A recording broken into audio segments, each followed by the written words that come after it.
بسم الله الرحمن الرحيم. السلام عليكم ورحمة الله وبركاته. اللهم صل على سيدنا محمد وعلى آله وصحبه وسلم. ربي يسر لي أمري واشرح لي صدري واحلل عقدة من لساني يفقه قولي.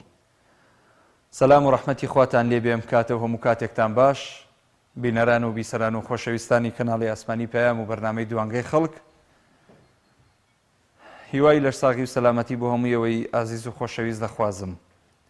لە ئاڵلقەیەکی نوێی بەرنامەی دوانگەی خەڵک بە خزمەتان ئەگەمەوە لەژێر ناونیشانی دەرەنجامەکانی کۆنگرەی چوارەمی کۆمەڵ چۆن هەڵدەسەنگێنیت. تۆی بینەر و بیسەر لە ئێستا داتوانی بەشداری بکەیت لە تەوەری ئەڵلقەی ئەم جارەی بەرنامەی دوانگەی خەڵک بۆی زیاتر بەرنامەکەمان دەوڵەمەند بکەیت بەڕاو سەرنج و تێبینیەکانت لەسەر چۆنێتی و شێوازی بەڕێوەچوونی کۆنگرەی ئەم جارەی کۆمەڵی دادگەری کوردستان، وەکو لە پێشتر ناوی کۆمەڵی ئیسلامی کوردستان بووە، لە ئێستادا ناوی بەم شێوازەیە کۆمەڵی دادگەری کوردستان. ئەم ناوە دەنگدانەوەیکی جیاوازی هەبووە لە نێو خەڵک، هەیە زۆر پێی باش بووە، هەیە زۆر پێی خراپ بووە، هەیە زۆر پێی باش بووە کە ناوی کەسی یەکەمی حیزب لە ئەمیرەوە گۆڕاوە بۆ سەرۆک، هەیە بەعکسەوە ئاواتی خواستەوە بەوەی کە هەر ئەمیرەکە بمێنێتەوە، ئەگەرچی بەڕەچاوکردنی کۆمەڵک لە خاڵ و مەرجەکانی کۆمسیۆنی باڵای هەڵبژاردنەکان لە عێراق کە هەندێک دەستەواژە هەیە لەم ڕۆبەدووە هیچ حزبێک ناتوانێت بەکاری بێنێ و هەموو ئەمانە لە بەرچاو گیراوە، دوجار حیسابی بۆ کراوە و بە زۆرینەی دەنگ لە نێو ئەندامانی کۆنگرە کە نزیکی 900 ئەندام بەشدار بووە لە کۆنگرێ ئەم حیزبە، دوجار بە زۆرینەی دەنگ ئەم دووناوە پەسەند کراوە، یاخود کۆمەڵێک بڕگە و بابەتی تر کە لە پەیڕەوی ناوخۆی ئەم حیزبەیە بوونی هەیە، هەموو لایەک پێیان پەسەند بووە و دەنگیان پێداوە. لەو بەڕێزانەی کە بەشداریان کردووە لە تەوەری ئەڵلقەی ئەم جارە لە تۆڕی کۆمەڵایەتی فەیسبووک، ئەو کۆمنتانەی کە نووسراون، سوپاس دەکەم، ئەوە دیارە ئاوی خواردنەوە بۆ هاتووە، مەمنونتانم، دەستان خۆش بێ. لەو کۆمنتانەی کە هاتوون، کاک ڕێبوار حەسیب نووسیوێتی پیرۆزە سەرکەوتوو بن، هیوادارم سیستمی دادگەری لە کوردستان بچەسپێت، جیاوازی نەکرێت لە نێوان هاوڵاتیان. کۆسار عەلی نووسیوێتی هەتا بڵێ دادگەری تیادا بەدی دەکرێت لە کۆنگرەکانی پێشتر ئەم هەنگاوە بنرایە. تاهیر عەلی نووسیوێتی هیوادارین بە کردەوەش دادگەری بچەسپێنن. ڕۆژگار خالی نووسیوێتی سەرکەوتوو بن، هیوادارم لە ئایندەدا کاری باشتر و جوانتر بکەن بۆ خزمەتکردنی کۆمەڵگە. کاروان مەحموود نووسیوێتی ئومێدی سەرکەوتن و بەردەوامیتان بۆ دەخوازین. محەممەد کوێخان نووسیوێتی کۆمەڵ بە هەر ناوێک بێت هەڵوێستەکانی نەگۆڕە و جێگەی ئومێدی ئەم خەڵکەیە. ئاراس حاجی نامێک نووسیوێتی دەبواە ناوی ئیسلامتان لا نەبردایە. هێلین تاریخ نووسیوێتی پیرۆزە سەرکەوتوو بن. بەخشین یاحیا نووسیوێتی سەرکەوتوو بن، هەر سەرفراز بن. شۆڕژ موسا نووسیوێتی کۆمەڵی دادگەری کوردستان لە هەر بەرگێک دابێ لە بەرەی گەلدان. سیما سۆرانی ژەڵێ پیرۆزە سەرکەوتوو بن. ئەم بەرنمەیە ڕاستەوخۆ لە تۆڕی کۆمەڵایەتی فەیسبووک بۆ ئێوەی بەڕێز دەگوازرێتەوە، ئەتوانن لە ڕێگەی فەیسبووکەوە بینەرمان بن، ئەو خۆشەویستانی کە لە تەلەڤیزیۆنەوە ناتوانن تەماشای بەرنامەکە بکەن. لە هەمان کاتە ئەو ژمارانەی لەسەر شاشەی کەناڵی پەیام هەیە توانن پەیوەندی پێوە بکەن و بەشدار بن. یەکەم پەیوەندی وەرەگرم. کاک سیروان فەرموو.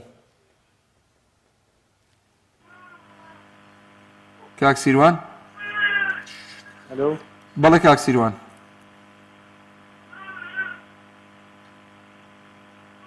هەلۆ، کاک سیروان گیان فەرموو. هەلۆ، کاک سیروان بۆ گوێی لە من نییە، من بەباشی گوێم لە سەوتی ئەوە.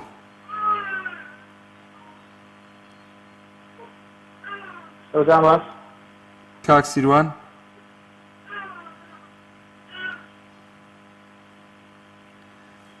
کاک میران وەرەگرم لە هەولێرەوە. کاک میران؟ کاک محمود سلام علیکم. عەلەیکە سەلام و ڕەحمەت اللهی وبەرەکاتوه. ڕێز و سڵاوم هەیە بۆ یەکەی ئەندامان و لایەنگران و دەستێک ڕای کۆنگرەکەتان. بەڕاستی کۆنگرەکە سەرکەوتوو بوو، ئەوانەش کەمترین ئەو ناوانەش کە گۆڕدرا ئەوەی دامی دادرا دادگەری شێچێکە لە بەها پیرۆزەکانی ئیسلام و مرۆڤایەتی بەڕاستی ئێستا من کۆمەڵوا دەبین و هەمووی دکتۆرە پرۆفیسۆرە و مامۆستای زانکۆی ئەوان باشتر دەزانن پێویست ناکە ئەمن دەبرێ وەڵا ئەوە ئیسلامەکە ئەو هاوزیان لا نەدرا باویان وەڵاهی ئەمیرەکە باشتر بوو سەرۆکەکە ئەوەتر بوو ئەوان هەمویان پرۆفیسۆرن مامۆستای زانکۆنە هەمووی سیاسەت مەدارە هەمووی یعنی لە وەزعە کورایە و هەمووشیان ئامانجیان دادگەری و دادوەری و یەکسانی و ڕێبازەشی ڕاست و خاوێنە بەڕاستی ئەو دەمەحەتە هەمووی خاوێنن پاکن دەستپاکن دەمپاکن دەستپاکن داوێ پاکن بەڕاستی ئەوانە بۆ کوردستان زۆر زۆر لازمن بەڵام بکەین ئێستا گۆڕایە دەبی ئەوەکە گوتی ئاخر زەمان دەرێن بز ڕازگۆیە و ڕازگۆ درۆزنە و نازام درۆزن ئەوان ئێستا بەڕاستی بەعزە کەسانێکی هەر خۆی لە جێدیت ئێستا هیوا هەیە وەڵاهی دەبینی باسی بۆ کاکە دەرێتە ئەوانە ئەتا ئەوانەش فێر دەبن کاکە هیوا هەیە بە گولە لەسەری دەی وەڵاهی 151 دەست هێنادا ئێستا هیوا هەیە نازام یان ئێستا من مامۆستا عەلی باقیر نەناسم بابڵۆی نایناسم فیلز ناکە بوختانی لۆ بکەم یا قسەی دەزوو بکەم کاکە ئەوەش ناوەکەی گۆڕی ئەوەش دەوێ بەدوی پارەیان ئەوەش خر وەڵاهی خوار و ڕەش دەکە ئەگەر قسەی نەیناسم قسەی دەزوو بکەم یعنی لۆ قسەی دەزوو بکەم ئێستا نایناسم کاکە ئەگەر بیناسم وەڵاهی بیناسی هەرچی برێ بیناسی ئەگەر صفەتەکانی بناسی برێ ئەو هەیە قەیدی ناکە بەس هیوا هەیە نایناسی و ئاشا قسە گۆڕیش دەکە ئەوە زۆر ناخۆشە زۆر مشکلێ بەڕاستی ئەو حەکەتە زۆر کێشەیە سپاست دەکەم کاک میرانجان سپاس گیانی من بۆ پەیوەندەکەت خوا ئاگادارت بێ ئێستا ئەو ڕاستەوخۆیی کە لە فەیسبوک هەیە ئەزانم مانگە شەو نووسەتی سەرکەوتوو بن تەبەن خۆی ئێمە بۆ ئێمە زەحمەتە ئەم نازناوانە ڕەنگە مەسەلەن بە ناوی خۆی بەشداری بکە لە کۆمێن نووسین زۆر باشتر بێ نهایەتە عەلی ئەڵێ پیرۆزە سەرکەوتوو بن کاروانکەری مەڵە سڵاو ڕێز سڵاو لە جەنابێت عەبدی حاجی جەلان نووسەتی سەربەرز بن دەبێت خەڵکی لەوە تێ بگەن ناوەڕۆک لە ناو گرنگترە خاچی هەورامی نووسەتی پیرۆز بێت کۆنگرەی چوارەمی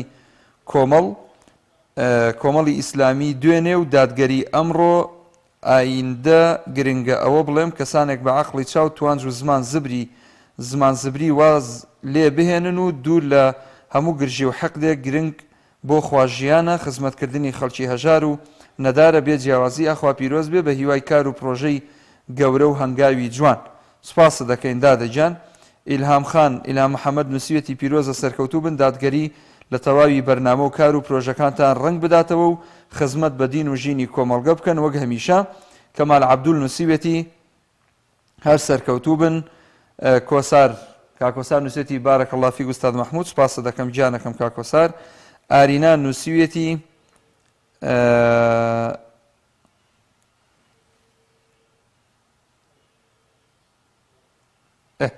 ئارینا نووسەتی ئیتر ئەوە نەما بە ناوی ئیسلامەوە دەنگ کۆکەنەوە بڵێن لە قیامەت ئەو پەنجە دەبێتە شاهد لە سەرتان ئەو دەنگانە دەنجی ئەندام و کادرەکانتان نەبوو بەڵکو دەنجی ئەو ناوە بوو کە لێتان کردەوە ئێمە هەموو کۆمنتەکان ئەوەی کە گونجاو بێتە شیر و ناوزڕاندن و جنێ و ئەو شتانێتیانەبێ خوێنینەوە بە دڵنیایەوە ئەمە ڕای جیاواز هەڵەگرێ هەیە پێی پەسەندە هەیە پێی پەسەند نییە زۆر تەبیعیە لە شیلات زێوە لە سڵاو بۆ سەرۆکی کۆمەڵی دادگەری کوردستان سەرکەوتوو بن سوپاسە دەکەین کاک ئێحسان کوردی حەجی سەردار ساڵحی نووسەتی حکومکردن پیاوی خۆی دەوێ کە دەنجی دەریان نووسەتی سەرکەوتوو بن پشتیوان عەلی نووسەتی یاخوا سەرکەوتوو سەرفراز بن بەڕاستی ئیشێکی باشیان کرد ڕامان نووسەتی سڵاو سەرکەوتوو بن باوکی محەممەد نەماوە داخراوەتەوە کاک ئیسماعیل لە هەولێرە وەرەگرم السلام عليكم. عليك السلام ورحمة الله وبركاته. ادع إلى سبيل ربك بالحكمة والموعظة الحسنة وجادلهم بالتي هي أحسن إن ربك هو أعلم بمن ضل عن سبيله وهو أعلم بالمهتدين وإن عوقبتم فعاقبوا بمثل ما عوقبتم به ولئن صبرتم وهو خير الصابرين واصبر وما صبرك إلا بالله ولا تحزن عليهم ولا تك في ضيق مما يمكرون إن الله مع الذين اتقوا والذين هم محسنون. بارك الله فيك وفي صوتك وفي قراءتك ما شاء الله. خوال الرازي بك كاك إسماعيل جان، موفق بجانكم، موفق بتاور راستكم ما شاء الله. آواز جاجات برنامجكم منور مباركا بتشوار آياتي بيروز والله خوشة. أتشم لاي كاك محمود لدوكو. إن شاء الله باشي. سيدة محمود تشواني حالة باشا. الحمد لله خد اشتغل سيدة. سيدة بشيكم من جنب هاتي وبيكون جنب ودار أنجام إن شاء الله دنزاحته إيميتن وأغا ديار كتن كوكومالا دادقاري كردستان درستان سياسات الظالم أوزلتن قال إيش وأزارت خلقي خوبة حسب بقى فروان بسيدة محمود إن شاء الله. بله سيدة إن شاء الله جاني من كاك محمود قالك سباس بو پەیوەندێتە دەستێتا خۆش بی گەلێکی سپاس عزیزیت زۆر سپاس چمە لای کاک مێقداد لە هەولێرەوە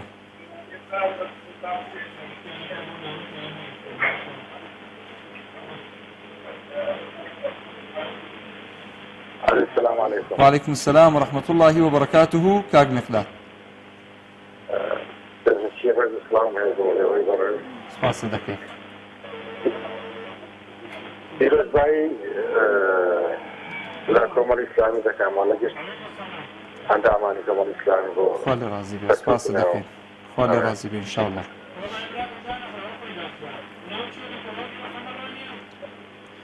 بەڵێ کاک مقداد سپاس بۆ پیرۆزبایەکەت کاک مقداد جان. ئەچمەوە لای باوکی محەممەد لە ڕانیەوە. الو فەرموو باوکی محەممەد. السلام عليكم. وعليكم السلام ورحمة الله وبركاته. والله براكم أمان بابتي كونغرا لبو همو حزبكاني كردستان دستخوشي پیرۆزباییان لەکەم. کۆنگرا ڕۆسەیەکی دیموکراسیە، ڕۆسەیەکی خۆن لێکردنەوەیە، ڕۆسەیەکی دانەوەی حیزبەکەیە بە ناوخۆی و بە دەوروبەری خۆشیدا. وسەبارەت بە کۆمەڵی ئیسلامی کە دوو گۆڕانکاری زۆر گەورە و زەخمی کرد لە ناوەکەی و ناوی سەرکردە ئەمیرەکەی خۆی لە خۆیدا ئەوەش کرانەوەیە کە بە دەرەوەی خۆیدا. مەسەلەن کۆمەڵە کەسانەکە بوون حەساسیان بە ناوی ئەو کەلیمە ئیسلامیە هەبوو وەکو ئەمیر یان حەساسیەکیان هەبوو بە ناوی پاشکۆی ئیسلامیەوە تر لە مەودووە ئەوە نەما یعنی خەڵک حەساسیەتی بەرامبەر بەو دوو دروشمە ئیسلامیە هەبیتن. لێرەدا کاک مەحموود خەڵک گلەیی دەکات خەڵک ئەوە نییە یعنی بێدەنگی لەسەر ئەو کرانەوەی کۆمەڵی ئیسلامیە خەڵکەکەیە لە سەرەتا هەتا خۆت با بڵێن بەزاری ئەو خۆت نەکردوێتەوە گلەی لێ دەکات کە تۆ داخراوی کە خۆشت دەکەیەوە دەرێت تۆ گۆڕاوی ناتوانی تۆ خەڵک هەمووی ڕازیەکەی دەمێتە سەر خۆت و خوا. من سەرکردایەتی و بە تایبەتی سەرکردایەتی کۆمەڵی ئیسلامی دەرێم ئێوە لەو گۆڕانکاری و لەو کرانەوەتان دەستخۆشیتان لێ دەکەم بەڵام خۆتان و نیەتی خۆتان لەبەرەوەی لەمە دوا بەوەی لەمانی ئەو ناوە ئیسلامیە احتیمالە ئافرەتی واتان بێتە ناو مەسەلەن سەرپۆش لەسەر نەبی لەوانەیە خەڵکی واتان بێتە ناوێن نوێشکەر نەبیتن لەبەر ئەوەی دادگەری تەنها کۆ نابێتەوە لە خەڵکانێکی هەڵگری بەیانی ئیسلامی لەوانەیە خەڵکانەکەی ئەلمانینە خەڵکانەکەیە لیبرالیینە خەڵکانەکەیە شیوعینە بەڵام ئەخلاقیان ئەخلاقێکی عەدالەتی تێدا مایە یعنی جێگای ئومێد ماون. لێ من بەڕاستی ئەو شتە بە کرانەوەک و بە پێشکەوتنێک دەزانم هەرچەندە من کە لە سەرەتا کۆمەڵی ئیسلامی لە بزرگنەوە جیابەوە زۆر یعنی ڕەئی وا بوو کە ناوی ئیسلامی بە خۆیەوە نەنێ لەبەرەوەی ناتوانانی پێشکەوتنێکی کۆمەڵایەتی و کرانەوەیکی کۆمەڵایەتی لەناو کوردەواری جێ خۆی بکات و لەبەرەوەی خەڵکێ بێوەی لە ئیسلامدا ڕقی بەرامبەر بە ئیسلامە حەساسیەتی بەرامبەر بە ئیسلامە.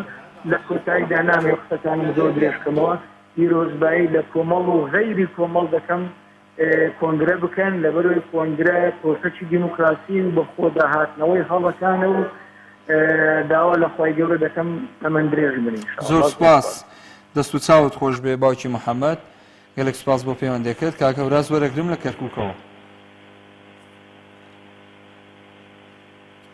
کاکە وراز گیان بڵێ فەرموگیانەکەم. سلام علیکم. عەلەیکە سەلام و ڕەحمەت الله. باشی کاتی گیان چاوت ماچەکەم سپاست دەکەم. قوربان کاتی دەستخۆشی بەرنامەیەک لێکەم مەمنونی تۆم سپاس دەکەم. برای گەورەی کاتۆ پیاوە ڕێزە مامۆستا عەبدولڵاتی شایانی زۆر لەوە زیاترە خوا لە ڕازی بێ. بە خۆزگا ئێمە وایە سەرۆکی هەرێمە هەمژاندایە بەڕاستی پیاوە مستحقە بۆ شوێنە. بەڵێ جا دەستخۆشی بەرنامەکەت لێکەم مەمنونی تۆم. یەک داواکاریەکم لێت هەیە فەرموو. یەک بانگێکمان بۆ بدەی تەنف وەڵڵاهی زۆر خۆشە. بانک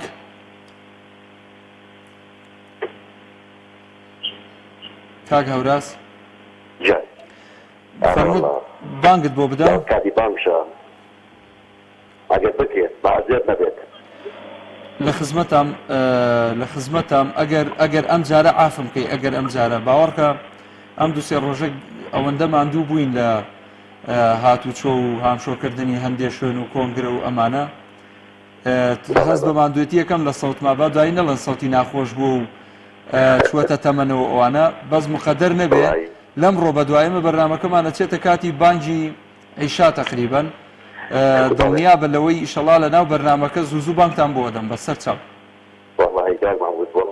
زۆر خۆشە لە خزمەتتام کاگە ڕازگیان لە خزمەتتام تۆ برا گەورەی بەسەر چاو ڕۆحی منی عەلەیکە سەلام و ڕەحمەت اللهی وبەرەکاتوه. کاک سیروان وەرەگرم لە سلێمانیەوە. السلام علیکم مامۆستا گیان. عەلەیکە سەلام و ڕەحمەت الله. کاک سیروان سەلامەت بی پێشەکی بەرنامەیە وەکو هاوڵاتێکی شاری سلێمانی وەکو پێشمەرگەیەکی دێرینی پارتی دیموکراسی کوردستان سپاسی ئەو کۆنگرە جوان و خۆشەویست و ئازیزانەی کەوادر و کادرانی پێشکەوتووی جەنابتان کەم هەر لە بەرپرسەکانەوە تا مامۆستا عەلی باسیر و تەواوی ئەندامانی کۆنگرە لێ ڕای دەستخۆشیم بۆ جەنابتان بە ئومێدم ئیشەڵڵا حیزبێکی ئایندە و باشتر لە کوردستانە وەشان بەشانی حیزبەکانی تری کوردستان کە دەست لە ناو دەستی یەک بکەن هەمووتان وەکو برا تەماشای یەکتری بکەن لەگەڵ ئەوەشدا ئەمەیە شتێک بە جەنابەت بڵێم سەبارەت بە ئافرەتان بۆ ڕۆڵیان کەم بوو لە کۆنگرەکەدا ئەوەنەی زانیاریمەیە گوایە یەکێک لە ئافرەتان بۆ تاندانی مەکتەبی سیاسی و پیانی زباندانی سەرکردایەتی ئەوە ڕێژەیەکی کەم بوو لە کۆنگرەکەدا بە هیوام ئافرەتانتان زیاتر ڕێژەی زیاتر بێ و ئیشەڵا تەمەند درێژی بۆ تەواوی خزمەتانی کۆمەڵی ئیسلامی خۆشەویستی بۆ جەنابتان. کاک سیروان سپاس. ئێمە ڕێژەی ئافرەتان خوشکانمان لە کۆنگرە بۆ سەرکردایەتی لە سەدا 15 بوو بەرز کراوە بۆ لە سەدا 20. ئەگەر جاران دوو خوشتی بەڕێز بۆ نمونە ئەندامی سەرکردایەتی بوو بن ئێستا 4 خوشتی بەڕێز ئەندامی سەرکردایەتین ڕێژەکە بەرز کراوەتەوە. ئەوەش خاڵێک بوو لەو خاڵانەی کە لە پێی ڕەوی ناوخۆ ڕاستکردنەوەی بۆ کراوە و کراوە بە سەدا 20 چاوەڕاستەکەم. بەڵام من مامۆستا تێبینیەکمەیە یعنی لە ڕووی خوشکانتانەوە کەسانی باشتر و بەتوانە و بە ئەزمونترە بێگومان کۆمەڵی ئیسلامیدا کۆڵی لەوە ناکرێت گومان لەو قسەیە نییە. وەڵا ئیترجا ئێمە دەستگایان مەکتەب سیاسی و حەوتی سەرکردایەتی بووە لەگەڵ ڕێز و خۆشەویستیم بۆ کۆنگرەکەتان نەخوازم لەگەڵ ڕێز و خۆشەویستیم دەستخۆش سپاس بۆ جەنابەت بۆ پەیوەندێکەت. دیارە بە دەنگدانی خوشکان خۆیان بە هاوکاری براکانیان و پیاوە ڕێزانی کە لە هۆڵی کۆنگرە بوون ئەو ڕێژێ بەرز کراوەتەوە و جێگەی دڵخۆشیە ئەوان خۆیان ویستیان بەو شێوازە بوو و ویستەکەشیان بۆ جێبەجێ کرا و زۆریش بەبێ گرفت و مشکلە. ئەچمە لای باوکی عەبدوڕەحمان لە هەولێرەوە. باوکی عەبدوڕەحمان السلام عليكم ورحمة الله وبركاته. عەلەیکە سەلام و ڕەحمەت اللهی وبەرەکاتوه. سوالتان خواهد گەورە داواکارم ئەو نوێبوونەوە ببێتە مایەی ڕۆژنامەندی خۆی پەروەردگارە پاشانیش یارمەتیدانی سەرساوەکان ئەوانەی کە چەندی ساڵە دەسەرشێنەوە. ئامین ئینشاء الله. زۆر سپاس دەکەین.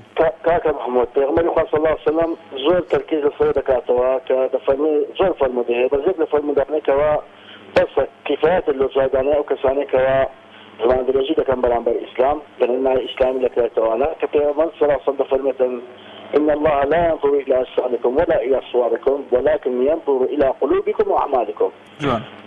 بالتأكيد أواني كذلك درما باكا أجر عملوا كل دوام باك نبي بعمل بوشش سولاتن وكونغرس براسك يا خوي ديتن كسانش ديكوا بريء من الخلافة يعني دائما رابطو باكون إنسان درسوز من دتوان كونغرس كان نبوي هیچ مصلحتی چند ازدواجی یاخود دنیایی دنیا تنها اوانی مبست خیامتا و دنیایی و آمادن لو کنگره و آمادن کوان میدونی راب کنند. بله. خواهی دوله سرکتوستان. سپاس دکین باچی عبدالرحمن. خواهی رازی به سپاس بو پیونده کشت. اسمو لای کومنت کان. باوشی مروان. السلام عليكم. لكلاره وعليك السلام ورحمة الله وبركاته. دەستخۆشی بەڕانەکە دەڵێن کاک محموود خی گەورە سەرکەوتوتان کار خی گەورە نمونەتان جا کە دەستخۆشی ئەم کۆنگرێستان لێکەم دایم هەست سەرکەوتوو ئینشاءالله. ئەجمعین خۆیان سوپاس دەکەین جەنابیشت سەرکەوتوو بی ئینشاءالله. وەڵی کاک محمودیان پێشنارێکم بوو بەڵام بەڕاستی مەسەلەی ئەوە سوپاس بۆخوا الحەمدە ئێوە جێی ڕێز و تەقدیر ڕێز و یعنی ناو خەڵکە بەڕاستی هەتاوکو ئێستا ئومێدبەخش بوون هەڵکاوکو ئێستا سواز وفا الحمد لله لناو جماعة جري خوتان كرتو هم لي خلق هم لي خوي زور إن شاء الله الحمد لله. طالما تيجنا لكم هو فراسي أبوايا المسألة ناو قورني قومي إسلامي فراسي أبوايا راو فرسيتان بكر دا بجماعة. بله. راو فرسيتان بجماعة بزان رقي جماعة شونا يعني ڕێی جەماوەر چۆنە بۆچوونی جەماوەر چۆنە بزان جەماوەر چیتان پێوێ لەبەرەوەی ئەوە الحەمدولله دەنگەرێکی زۆرتان هەیە سواز بەخوا وایە ڕێی ئەوانیشتان وەرگرتایە ئەم مەسەلەی ناوگۆڕینە بەڕاستی لە لای هەندێکی مسڵمان هەندێک بەڕاستی کارداوانەی بێ بۆ ناو جەماوەرە ئیترام هەستی پێکەن یا هەستی پێ ناکەن. بەڵێ باوکی مەڕوان بەڵێ هاوڕێ دەرهێنەرم شتێکی بیر خستمەوە باسی حاڵەتێکی کرد کە کۆمەڵی ئیسلامی لەسەر دامەزراوە 25 هێڵی گشتی هەیە ئەم حیزبەی لەسەر دامەزراوە کە ئێستا ناوی کۆمەڵی دادگەریە لە ڕابردووە ناوی کۆمەڵی ئیسلامی بووە. ئەم ناوەڕۆکە مطمئین بە لەوەی نەگۆڕە هیچ شتێکی نەگۆڕاوە حرفێک گوشەیەکی نەگۆڕاوە تەنانەت یعنی تۆ بیەنە بەرچاوی خۆت 900 کەس لە هۆڵێکا بێ 800 قسوور کەس تۆ بڵێ 900 کەس لە هۆڵێکا بێ نزیکی 600 کەس دەنگ بۆ بدا کە ئەم حیزبە فراوان بکرێ عەقڵێکی فراوانتر بیری لێ بکرێتەوە احتیوای خەڵکێکی زۆرتر بکات باوەش بکاتەوە بۆ خەڵکێکە ڕەنگە ئێمە بمانوێ نەمانەوێ ئێستا ئەم سەردەمە سەردەمی پەلەییە سەردەمی سورعەتە سەردەمی فریاکەوتنە کە فریای خۆت بکەوی وەکو حیزبێک چۆن بتانی باوەش بکەیتەوە بۆ ئەو هەموو گەنجەی کە شەوتا بەیانی لە کافتریا و نێرگەلەخانەکان دانیشتووە تەنها لەبەر ئەوەی فیکرەی ئەوەی خراوەتە مێشک کە ئەم حیزبە حیزبێکی ئیسلامیە و توندڕەوە و لە ڕابردووە ئەوەی کردووە تۆ ناتوانانی ببی بە ئەندامی ئەم حیزبە بۆیە تۆ لە کافتریاکە دانیشە پشتکە لە کۆمەڵ لە کافتریاکە دانیشە بەڵام مەبە بە ئەندامێکی کۆمەڵ ئێمە ویستمان ینی لەم کۆنگرەی ئەوەی کە تاوتوە کراوە قسەی لەسەر کرا ئەم حیزبە ئەم کۆمەڵە گەورە کرێ بۆ هەموو شەقام گەورە کرێ بۆ هەموو پارێزگاکانی کوردستان قەتیس نەکرێ لە ناوچەیەک و منتیقەیەک و خەڵکێکە. بەڕێزم کاک مەحموودیان سواز بۆ الحەمدولایەوە بەرنامە منهەجتان دیارە پێویست ناکە بەس بەڵام تۆ مەسەلەی یعنی حیزبێک کە ناوی بە ئیسلام بێ حیزبێک کۆمەڵی ئیسلامی بێ تۆ یعنی بگەی بە دادگەری ئەی دادگەری لە چیوە پەیدا بێ لە ئیسلامەوە پەیدا بێ تۆ ئیسلامیەکەی لادەی بیکەی بە دادگەری بەڕاستی یعنی یەکیان من خۆم شەخسیەن بەڕاستی پێم ناخۆش بوو لەبەرەوە من الحەمدولله سوپاس بۆ خوا هەتاو پێێستا کە جێگەیشتم ئازا بووم لە ناو حیزبێکی ئیسلامی و کۆمەڵی ئیسلامی ئیشم کردووە کارم کردووە شەڵا بەردەوامە بی شەڵا بەردەوامە بی کەسێکم کە خۆبەخش فی سەبیل بۆ خوا بارەک الله بەڵام ئەبوایە بەرام ئەبوایە ڕێگی ئێوەی شاکوم جەماوەتان وەرگرتە یعنی پێشنیارتم بکە بۆ خەڵک بەرنامەیەکان دانایە لە هەموو محافەزەکانە بزانە ئایا خەڵک بۆچوونی چۆنە لەسەر ئەمینە ئەوایە ئەو شتە بەڕاستی بە بۆچوونی خۆم بە فکری خۆم ئەوای ئەوە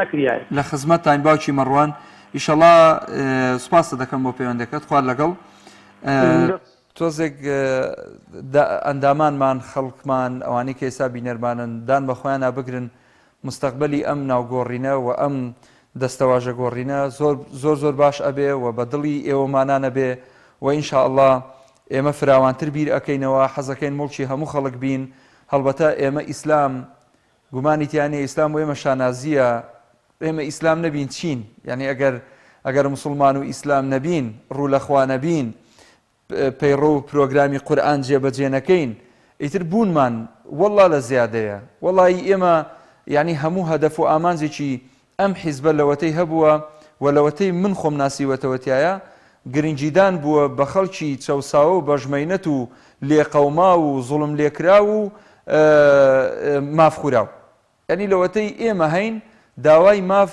بۆ خەڵک ئەەکەین داوای ئەوە ئەەکەین کە ئیسلام بچەسپێ لە ناو کۆمەڵگە کە عەدالەت و دادگەری و بۆ خوا سوڵحان و دووربوون لە ئازێردانی یەکتر ئەمانە اینجا بۆیە من پێم خۆشە گەشتبیر من وەکو پێغەمبەر صلی الله علیه و سلم فەرمێ بەشیر و یەسیر وەلا تعسیر و بەشیر وەلا تونەفیر و ئینشەڵا گەشتبین بن بەوەی کە مستەقبلێکی باش چاوەڕێمانە بەڵکو بتوانین بە ناوێکی تازە بە بەرجێکی تازە بینەوە نێو کۆمەڵگا و لە خزمەتی خەڵک بین ئەگەرچی لە ڕابردووە بۆ یەک دەقیقەشدا نەبڕامین لە خەڵک هەمیشە خەڵک دڵی پێ خۆش بووە بە وجودی ئەم حیزبە لە گۆڕەپانی سیاسی و لە داهاتوش گومانی تیانە هەروە بێ کاتم دەنێ کۆمنتەکان بخوێنمەوە دیارە ئەو بە ڕێزانەی کە ئێستا بینەرمانن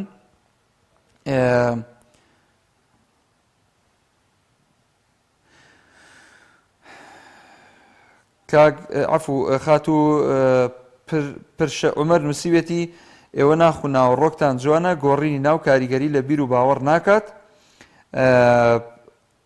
عەتا شێخ جعفەر نووسیوێتی پیرۆز بێت کارێکی زۆر باشە بازنەیەکی کراوەتر دەبێ سەرکەوتوو دەبن ئینشاءالله فەرهەنگ فازل نووسیوێتی هیوادارین حیزبەکەیان بەرەو فراوان بوون بڕوات ئینشاءالله ئەحمەد مامنووری نووسیوێتی پیرۆزە لە کۆنگرەی دادگەری کوردستان پیرۆزە لە مامۆستا عەلی باپیر سەرکەوتوو سەربەرزی دنیا و قیامەت بن ئارامی خاڵە بەختیار نووسیوێتی بژی سەرکەوتوو بن سوپاسە دەکەین شڤان ئەحمەد نووسیوێتی الحەمدولیلا کۆنگرەیەکی زۆر سەرکەوتوو بوو گۆڕانکاری باشی تیاکرا کرانەوەیکی گەورەی تایە تایبەت ناوەکەی کە گۆڕدراوە دواتر گرنگ ناوەڕۆکیشە بەڵام ناوەڕۆکیش زەرورە بۆ ئێستا سەرکەوتوو بن بەرەو ڕووناکی و نووسیوێتی هیوادارم هەمیشە سەرکەوتوو سەربەرز بن قارەمان جەلالی نووسیوێتی دەستان خۆش بێت و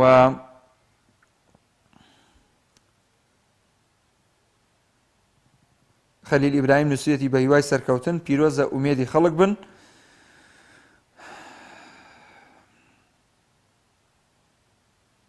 کاک حەمید عوسمان نووسیوێتی وشەی ئیسلام چ بارگرانیەکی هەبوو والاتاندا ڕوونکردنەوەمدا پێشتر کاک حەمید دواتر لە دووبارەکەی ڕۆژی دواتر دەتوانی گوێ لێ بگریتەوە ئینشاءالله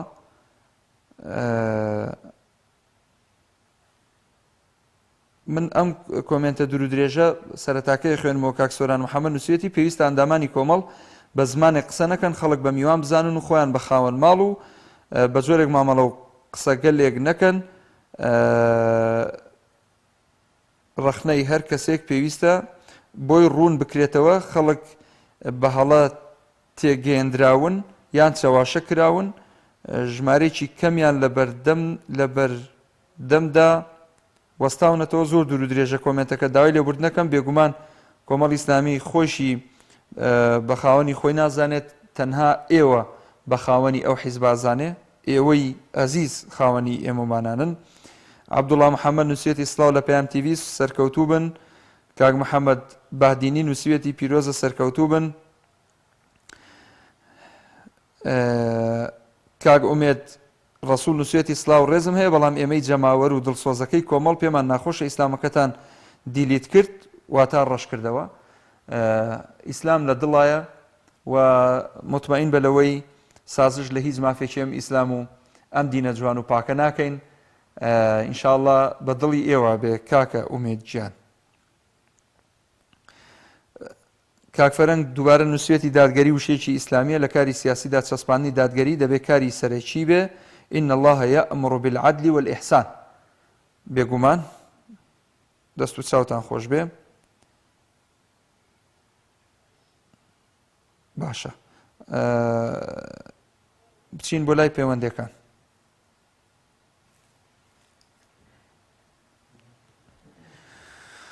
سمکۆت جەلەولا نووسیوێتی هەر سەرکەوتوو بن ئینشاءڵڵا هیوای باشتربوونتان بۆ دەخوازم. کاک عەبدوڕەحمان سەرباز نووسێتی هەموو کۆمنتێک بخوێننەوە نەک یەک جۆر بە دڵی خۆتان هەموویمان خوێندەوە ئەوەی گونجاو بێ خوێنینەوە. هەڵبەتە کاک عەبدوڕەحمان چکە جاری وایە کابرا جنێوەدا بە من و بە تۆی بینەریش بەکەم ئەزانێ کە جنێوەکە ئەدا لە کۆمنتە خۆ من ناکرێ ئەو جنێوە خوا نەخواستە بخوێنمەوە بۆ هەر لە ڕووی دینی و شخصیەتی ئینسانەوە جوان نییە. کاک ئیسماعیل جەبار نووسێتی خوا سەرکەوتوتان کە من دڵنیابن ئەو کۆمنتانەی لە چوارچێوەی ئەدەب و ئەخلاقا بێ خوێنمەوە. سەدار پاشا نووسێتی دەستان خۆش بێ، باشترین کار بوو کردان.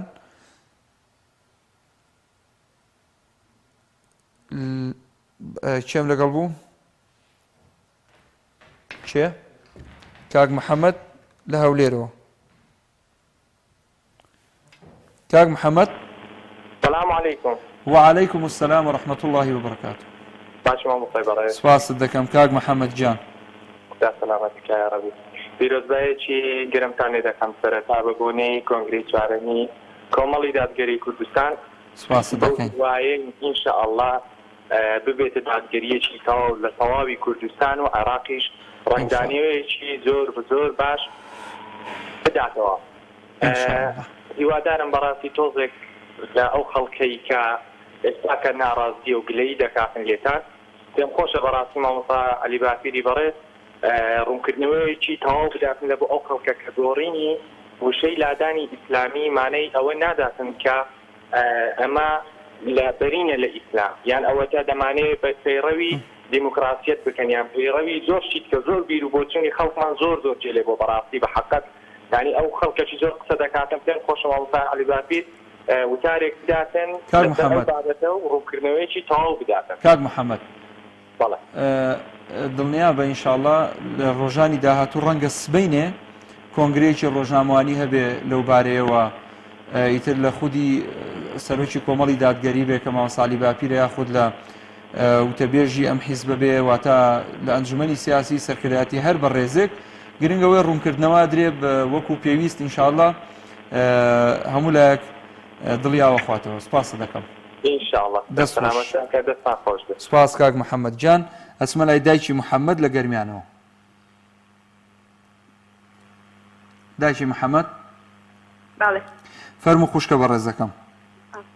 السلام عليكم كاك محمد. وعليك السلام ورحمة الله وبركاته. السلام عليكم.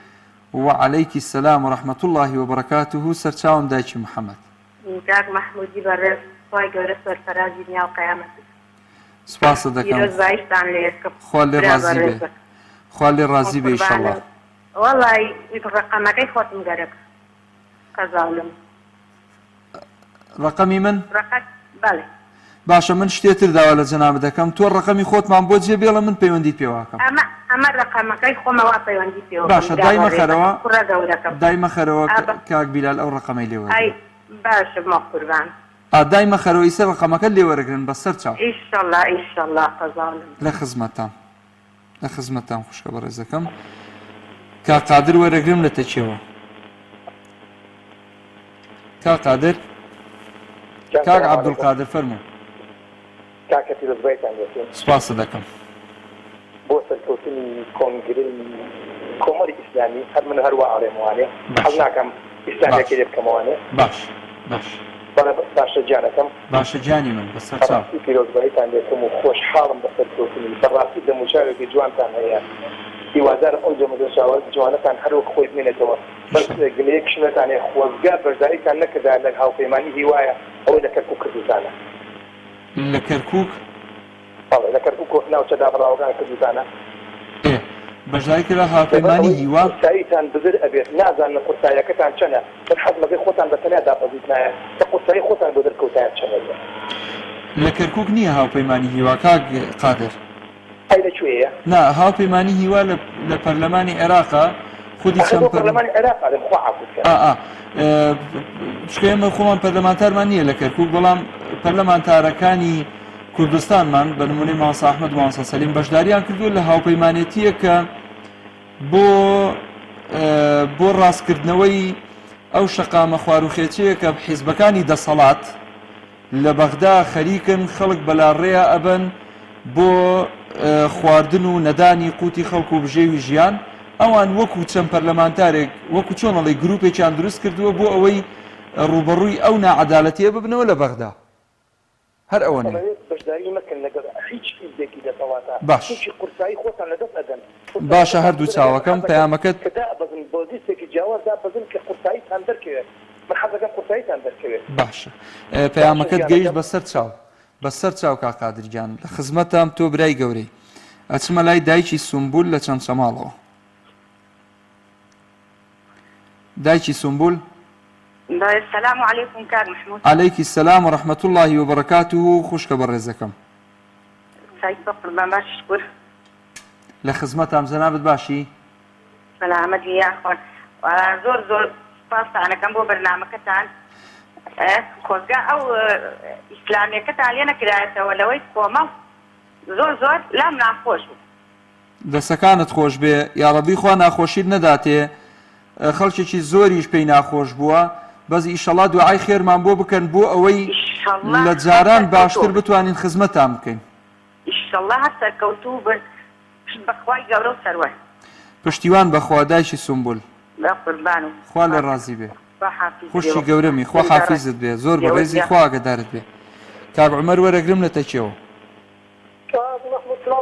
عليك السلام ورحمة الله وبركاته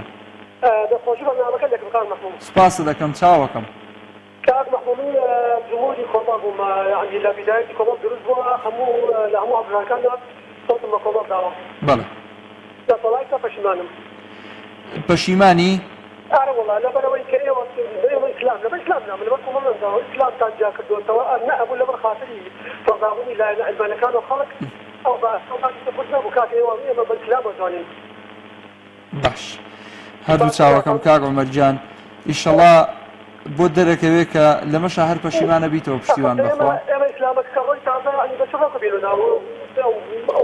باشە من پرسیارێکە لێکم خوا لەگەڵ خوا حافیزت بێ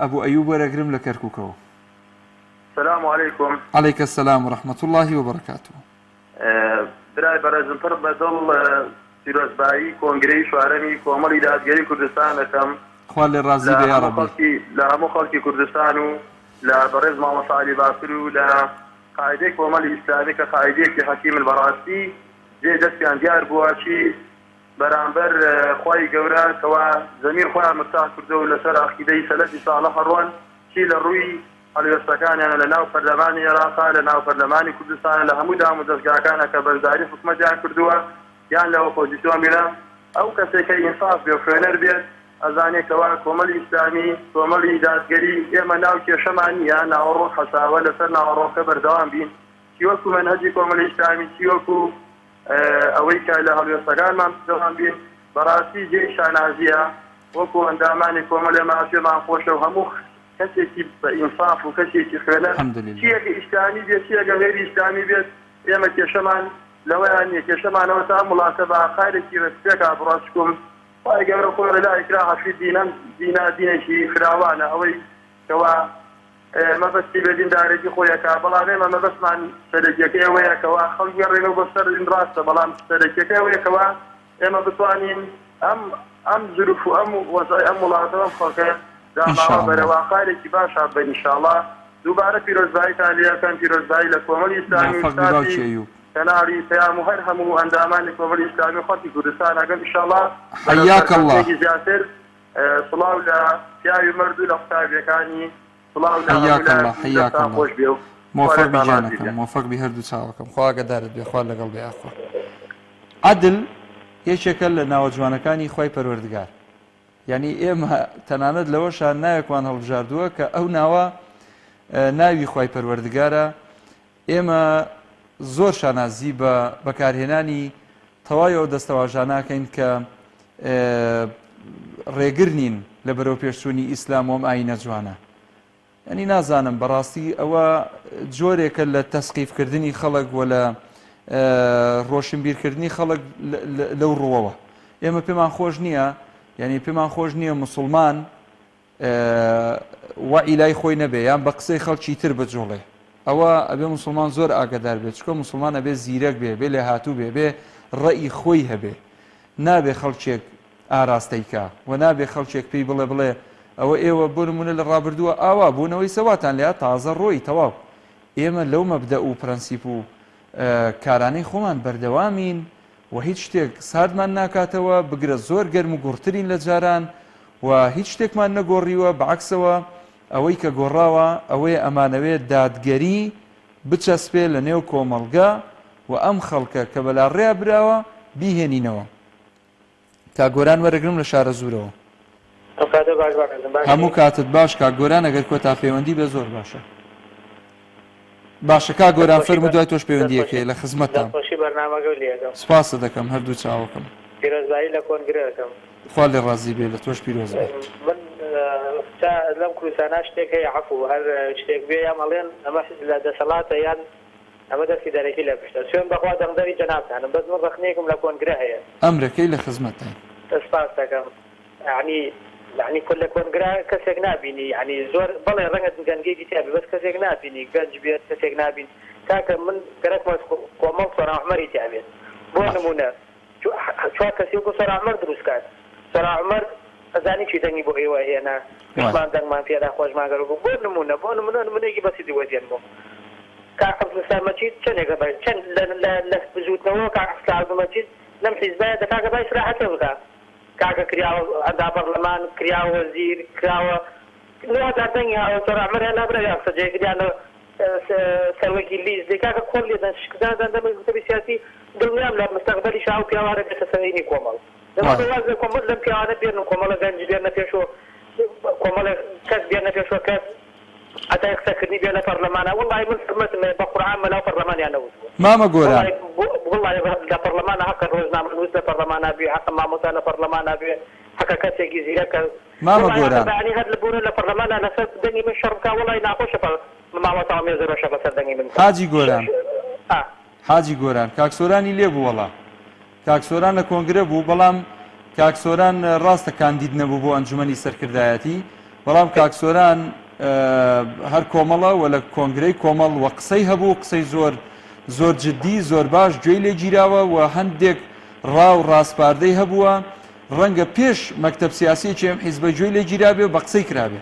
لەوە دڵنیابە ئەزانم خۆ لەگەڵ تا بەس ناڵم کاکسۆران دانێن بکەن ئەزانم تۆ بە نمونە باسی کاکسۆرانت کرد ببینێ باڕۆڵ ببینێ تەواوە تێبدات بۆ نمونە عەبدولسەلام مەجید 4 ساڵ وەزیر بوو 9000 دەنگی هاورد بەس کاکسۆران عومەر 22000 دەنگی هاورد کراوە ڕقم یەکگا ئەوە لابرام سەرجێکی نازانم لەبەر تەمەن بوو لەبەر دەسوچاوت خۆش بێت مامۆستا بوو نازانم لەبەر ئەتانیوایاتۆ کە وەکو شاکی هاتووە یەکێتی پارتی بڵێ بڕۆ لە ئەم سەکردایەتی لا بابە لە حەفتاکانە لە شاخە دەستە خۆش بێ حەقە کۆمەڵە گەنج بێتە پێشەوە کۆمەڵە دەموچاوی جوان بێتە پێشەوە کە لەناو کە شاینی ئەبێ کە دەنگی پێ بدرێت شاینەوە بێ کە لە پەرلەمانە شەڕ لەسەر تۆ بکە وەڵڵی مامۆستای نەودەوە مێزەرەوە شەڕەت بەوکات لە پەرلەمانە هەردوو چاوی منی کاکە گۆرانجان پەیامەکەت گەیشت چاوە ڕاستەکەم زۆر مەمنون بۆ تەلەفۆنەکەت بەڕاستی قسەکانت جوان بۆ کاک گۆرانجان بەڕاستی من لە بەشێکی قسەکانت تەئید دەکەم. بۆ نمونە حیزب پێویستی بە گەنجە، پێویستی بە خەڵکێکە بینێرێ بۆ پەرلەمان، بۆ نمونە بتوانێت داکۆچی لە مافەکانی خەڵک بکە و بتوانێت سڵح لە هیچ کەسێک نکاتەوە، لە هیچ شتێک نەترسێ و بتوانێت ڕوبەڕووی دەسەڵاتی گەندەڵ و ستەمکار بوەستێتەوە.